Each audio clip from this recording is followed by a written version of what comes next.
बोलती है होगा।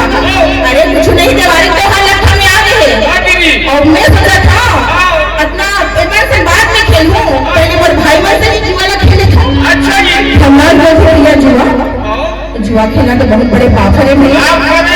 बोले क्षमा कर दे, बोले जान दे मैं नहीं खेल सकता जुआ। दुर्योधन बोलते अरे दरवाजे तो भाई देगा डरे के बात नहीं है भैया, मैं नहीं खेल सकूं भैया, मला अच्छा नहीं लगा। अरे दरवाजे तो बता देगा कौन सा तरह में है और कुछ खेला खिला था जुआ के तो खेल रहे एक दिन खेलबो जल्दी बता मैंने पता कांगर में रागी बड़े बड़े देश के राजा महाराजा राजा मना नहीं कर पाई, चुपचाप बैठ जाते ओकर बगल में ओकर चारों भाई लोग बैठ जाते वो शुरू की जाए। एक दिन मामा सब नहीं चलत आते थे लंगड़ा का खबर है और बात को भैया ये तो कह रहे हैं मुझे खेल में